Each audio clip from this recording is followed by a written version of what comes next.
Alright, muri yeZimbabwe kusangana kwatiri kuita zvakare ipo pano paZim News update apo patinoda kupa mafirst hand update anonga ari kuitika munyika yedu yeZimbabwe. So kana uri mutsvaka sabve pano usina kusubscribe, kulike nekushare.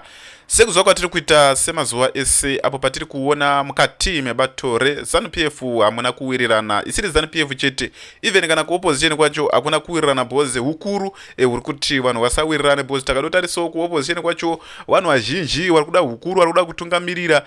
Takadotarisa kuZANU-PF ana kudata Gbrey vari kuno maambition ekutotungamirira, ana VP Chiwenga vane maambition ekutungamirira, ana Mnangagwa vacho vari kutotungamirira, vari kurambira pachigaro. Sezvo zvetiri kuona kuti vaMnangagwa vava kutyora mutemo wenyika kutouyisa mafungiro avo zvavakataurirana muna 2017 kusanganisira na SB Moyo, ana Valerius Banda, ana the late Big Matiza, the late Perenzi Shiri, ana the late Paradise Mondi nevamwe magenerals akasiyana-siyana kusanganisira na VP Chiwenga. Hazvisirizo zvakuitika because President Emerson Mnangagwa vakukontrolwa nezvegananda pari zvino zvaCapture Estate. Tiri kuona vaMnangagwa vatoo kumashure kwezvegananda because iwo anozongonzi vangu taure chete sapresident chichimwa, but information yese nezvinhu zvese dzinge zvabva kune vanhu vari kuita corruption because vada kuti varamba vachiita corruption. Ndofunga munozviziva muri yeZimbabwe kutoti no utungamiriri wakachinja, zvese zvinochinja, kana wangoine maburi waiwana nawo mari, zvese zvinochinja potse futi unotosungwa futi uzotadza kutogara munyika. Ndofunga makaona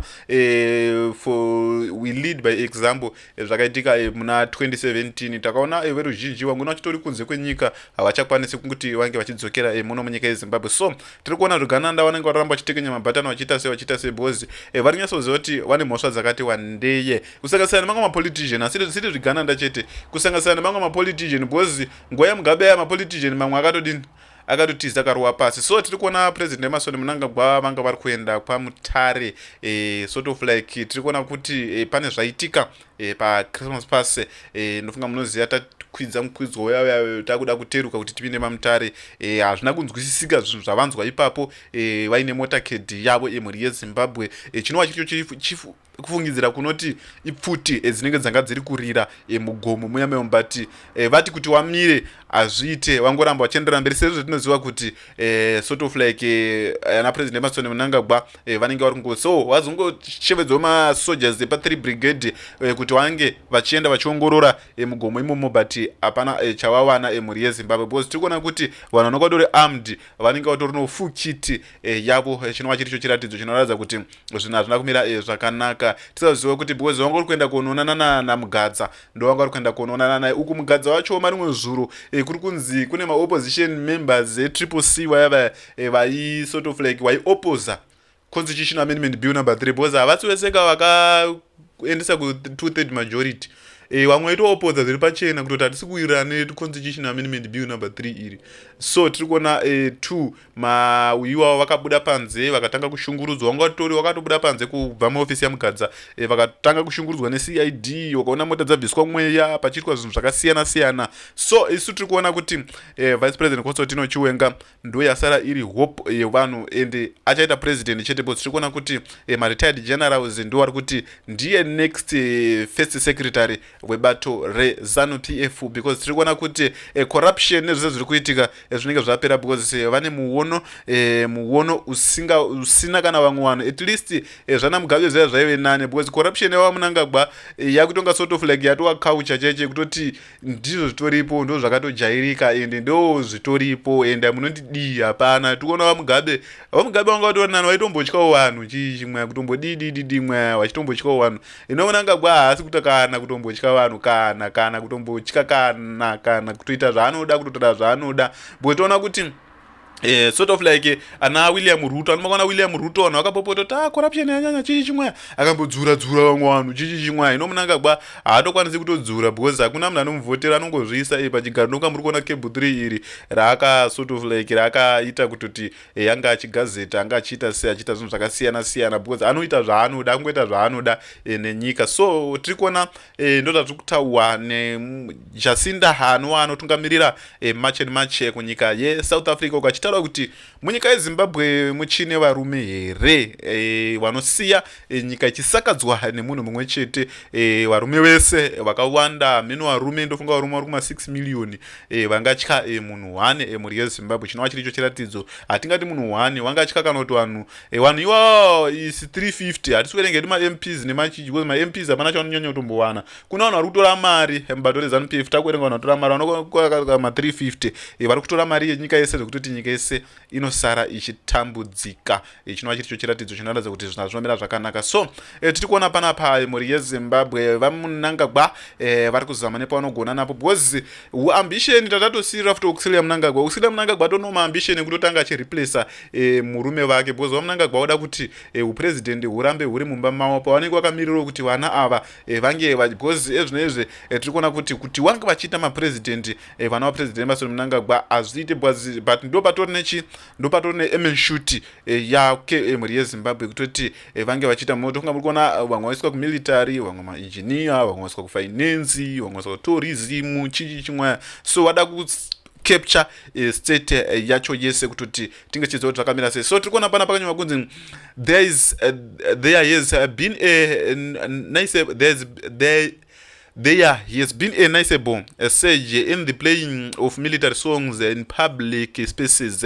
Can students of political science help enlightening us on the possible political sufficient of this?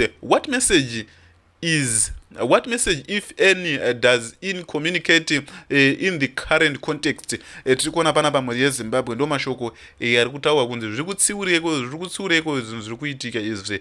Idzi dzinenge mbavha idzi mhuri yeZimbabwe dzinenge mbavha dzekutoonekwa paCCTV. Hatisi kuziva kuti dziri kuita nezvei.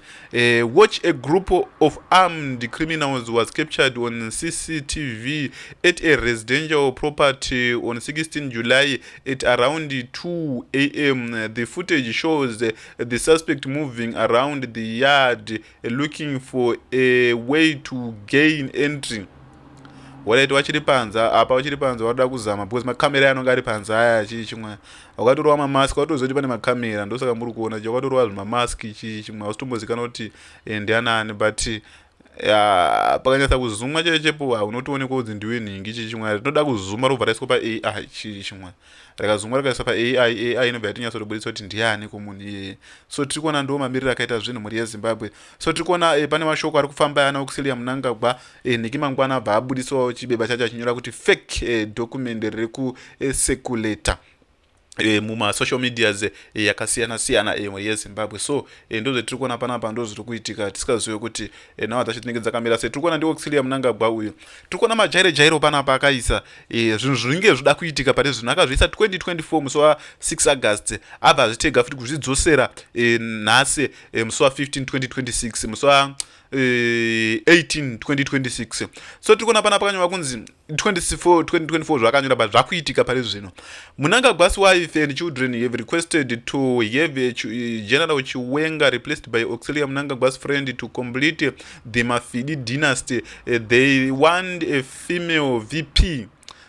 Mhuri is monumented from the Women's League. Allegedly, Auxilia met a number of women in her office at ZANU-PF headquarters, second floor to plot the move. First, she wanted General Chiwenga out so that she can impose a stooge. The stooge would then be used as a stepping stone of Auxiliary Mnangagwa to take over. This did not mistakable, but they remained relentlessly in their plot. He doesn't want Auxiliary to take over anyway, but one of their son. Tikuona palapa mhuri yeZimbabwe igame ruda kurongwa kutoti vada kuti Auxiliary Mnangagwa ojambira then Auxiliary Mnangagwa ojambira uzosira mwana vake. Chinova chiri chiratidzo chinoratidza kuti zvinhu hazvina kumira zvakanaka ende zvino situation hainomira zvakanaka. Situation ndirudini situation iri kutoboila cheche kwatombodi kutombonyeperana especially muno munyika yeZimbabwe. Zvinhu hazvinomira zvakanaka. So toda kuti timbonzwe makomboredi wetinawo pano tinzwe kuti tova nyika ipi. So we would rather chiko chiri kuitika apa uchienda respectfully kudzimba dzevanhu, notoroora vana vevanhu,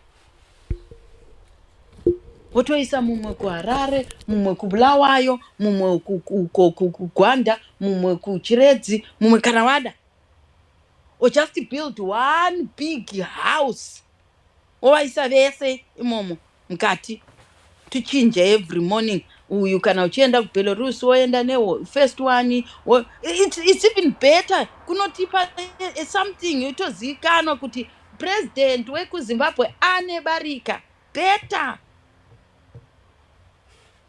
kuri nani. Zuma akatoenda neSouth Africa kuBRICS 1 Nai. akatoti BRICS ka tava rimwewo bloko riri kurana ekonomi yaro, akazviita nemadzimai ake. Hazvikise inotambika. Mormons are doing it kwavo uko, vanonzi chii ava vane mabarika avo. Hey. What is so special with African men wanting to act something if they can't manage it? It is better to be an honorable man in your respectful kingdom. Mumba mako. Now they want to build kingdoms out of our country, failing to build kingdoms mudzimba dzavo. Want to build a kingdom, start kumba kwako uko tuone. Can you run it there kumba kwako? Now vana vakomana mumwe hatizive kuti this is a concubine kana kuti mukadzi for really. What is it? Chirudzi chinonzi chii? Small house chii? Nobody knows. Just like we don't know who Wicknell is in our organogram. Small house of the government. Because titles are no longer fashionable, because people want to not have responsibility. Because tikakupa title, we can hold you accountable to roles and responsibilities within the framework of the job title. But no, you choose kushandira nyika as a clandestine. Hauna portfolio, which means we can't even afford you the right security, and you can't demand it from us because unoikumbira kwatiri uri ani. Yet he is a young man who should be securing a future for his children, pensions based on a role he played. Are you an ambassador? Are you a what? What are you? Uri chi? Uri boyfriend yemukuru? Uri sidekick yake? Uri hype master yake? Uri chi? That's when a man cannot honor himself and his children. All of us must write in the Zimbabwean book. I was here as who? Senor, zvimwe zvacho so nopera power. Hello, comrades. Imi vanhu vari panapa taure chii chiri kuitika, ndakutumira message yanodiwa. Are we having auxiliary as the president? What's going on? Propaganda. Kupenga, unogona nenyaya dzekupenga. Yes, master, right?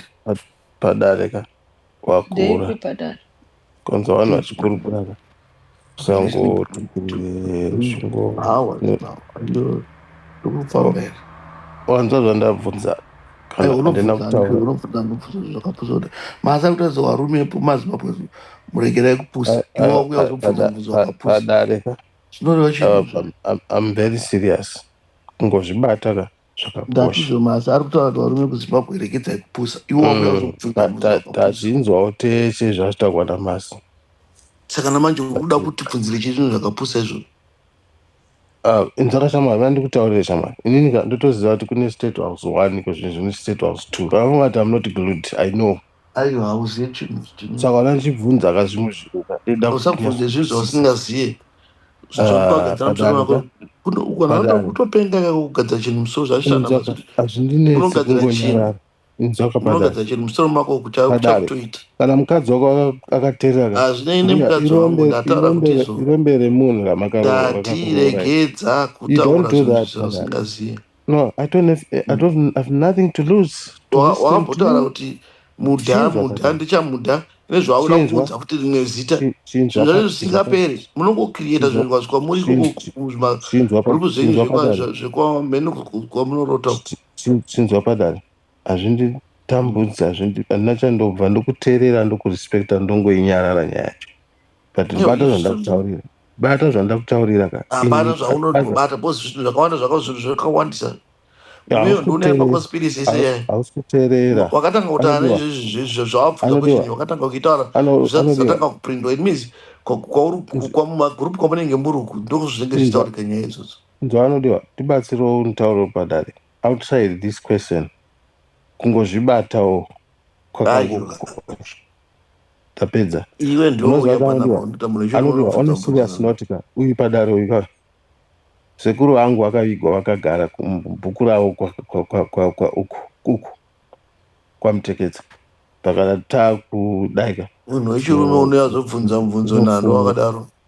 aiwa ndatopedza so padare ungadai ndati sori hako dei nyaya yezimbabwe iri yako ndati kusori don't have anything to lose.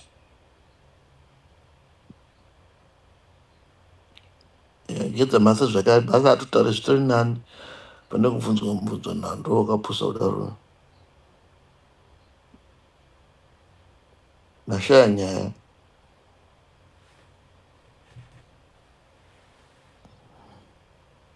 Tikwana kumhuri kune vanhu vanotakura family musoro mavo unozvimba nyika hauitakuri musoro kuti vawati nyaya yese yese wototi naye naye ndiwe kaikutoina it's okay padare siyana nafirst lady indabvuma wani kutsiurwa handiwanditsiura nonyarara siyana nafirst lady musada zvekupenga zvemhepo zvamafunga dambudziko rako nderei? You are a trained soldier, you don't shoot someone from behind, you know that rule matrix. Can I give in, let it go, release pressure. ndanazoteera masi pano chitana masi because she's been talking for hours.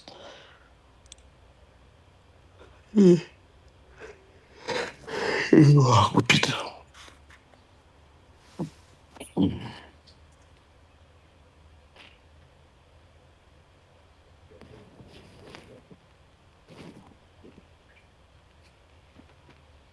gedza masi azorore.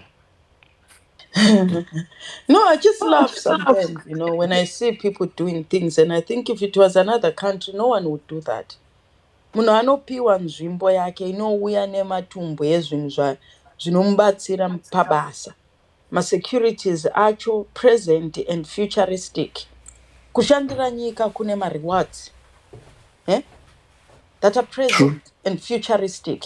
Iwe wotomhanya chinhu. Okay, let's take out kuti anodi. Let's say if this is a real situation. Kumhanya kwaari kuita, let's say good things dzari kuita. Okay, dzadonetwa mahara. Handiti ndivo vachatichemera futi tomorrow. Ndashandira nyika, handina kubhadhara ndizvo zvibenson futi zviri kuvakwa handiti. Totochemerwa futi senyika. I am old. Ipapo masuru right benson utofa kumudhudhula kana ari murozvi vari hama yamaika. We need to, guys, sapadare isini chandoona on the ground, we need to deal with this nonsense. Koshesa vana vako, mhuri yako, handiti piwa basa, taitu yebasa rako. Baba vange vachishanda muofisi yapresident se bla bla bla. Even dai ndiri mahopo, inini I was presidential guard, ndandiri security. He, vana voziva basa iri rinouya maybe school fees mahara. Handiti basa iri rinouya 25 years service inobhadhara watch. Basa iri rinouya pension wotosimuka every day usisiya mukadzi nevana. That's why marriages ari kuputsika. Pesu chii, uri ani? Ukashudwa ikoko kwauri kuenda, uri ani? Topenga ukahamwa nevanhu toti tahamerwa ani kuti zvityise, toti uri ani? Zvinhu zvinoitika ka, zvinoitika, ma-accidents anoitika, wafa, and we have to blame another country kuti zvityise. We have to say mauraya who wedu who, but ndiwe who did that. Kuvira kudhara nekudhara, even a king, everybody around him ange ane title.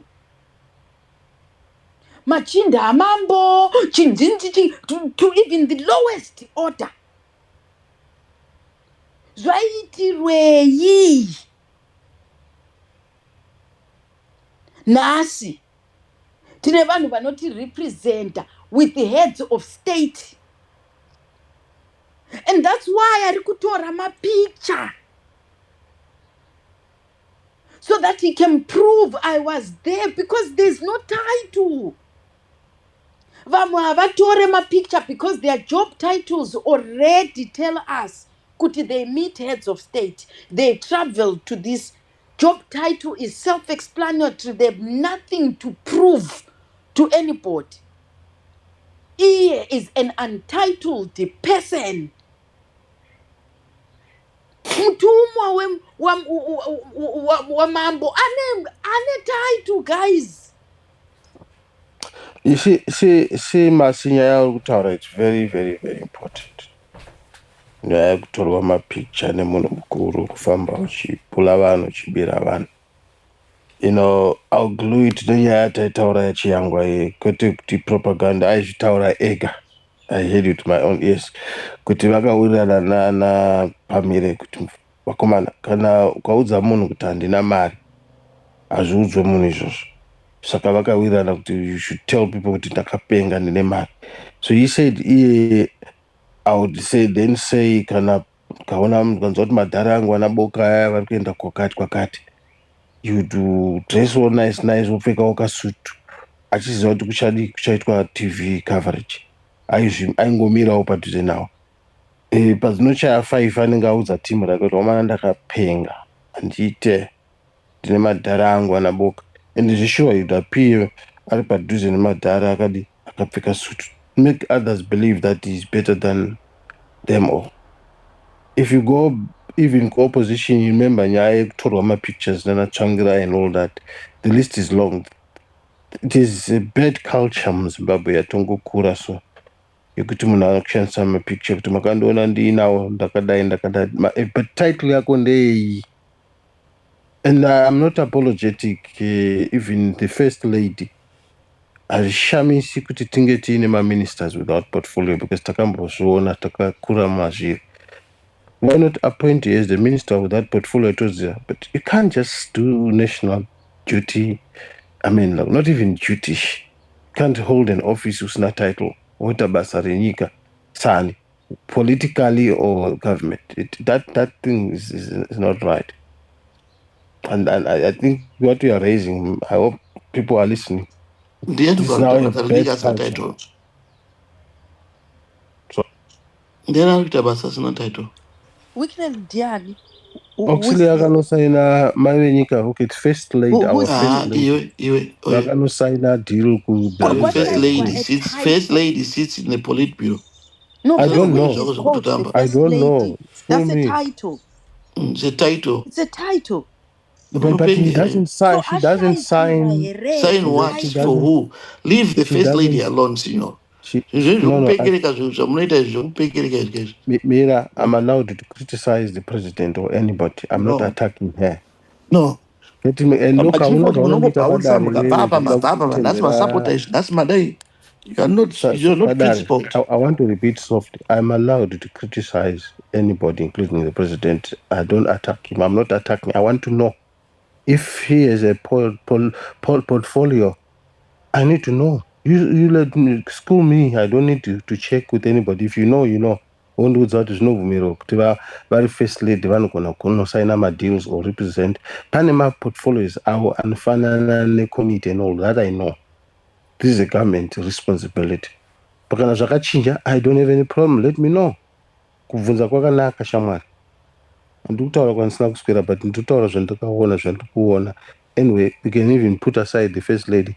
This issue yekuti vanhu vanoda kuti vati because ndiri padhuze ndatorwa iyo yekuti tumapicture aisimo mwari vakatadza here kuti kuite nesocial media kana kuti mapicture tumapicture tupicture hauna kuona ndandinawo kufamba ndandinawo kuchechi mufundisi ndinofamba nawo unoenda nawo kudenga iwowo. This is what we are talking about here.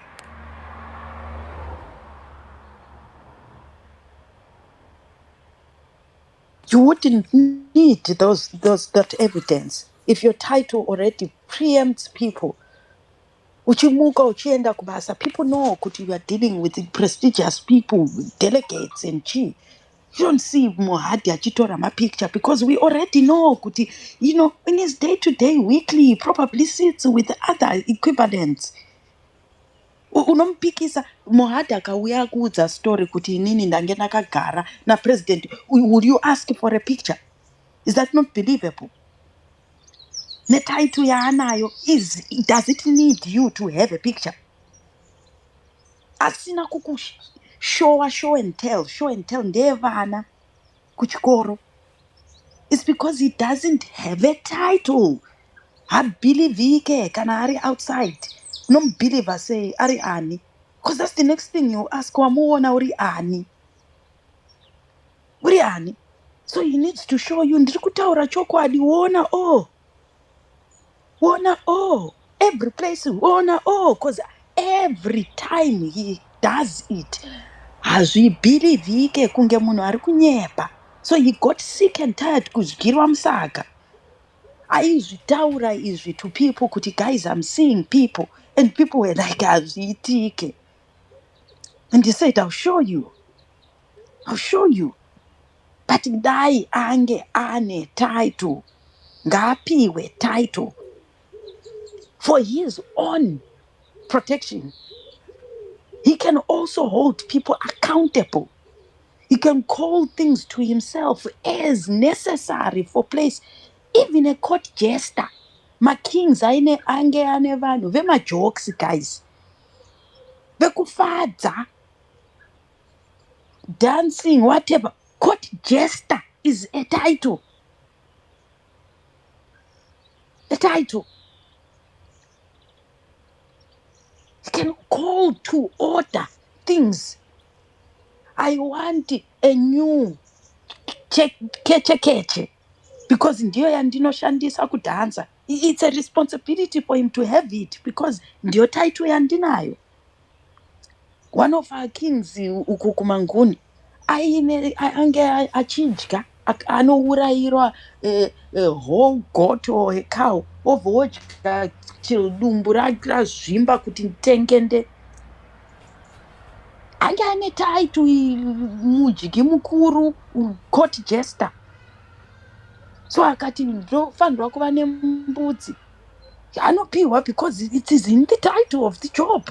Mudyi wembudzi womurayira chicken haikwane. So when can he say this is not enough? Ari ani akakwadzwa ari pabasa achati abhadharwe nani? Head in the collar of duty. Which one? Which duty was he having? Anobhadharwa nani? Hatimuowe anything, hatimzive.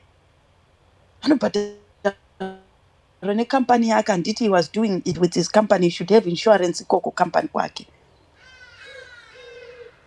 But he seems to tell us that he works for the country. We are brewing a Benson situation.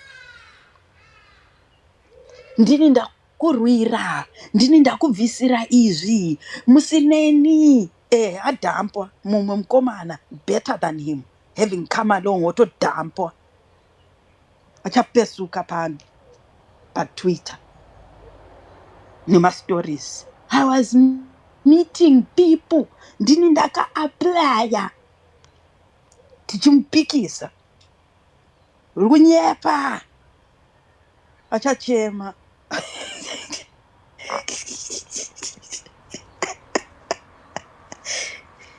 Rongeka munhu murume, rongeka. Satomhanya mese, rongekai kana uchishandira nyika. Make sure kuti nyika is honoring you. Masecurities enyika are due to you for the work. Hatisi kuita charity. This is a state. Aushandire tuck shop. This is not a banana republic. But ukasazvikoshesa, uchaenda uchiti nyika yakakuabusa.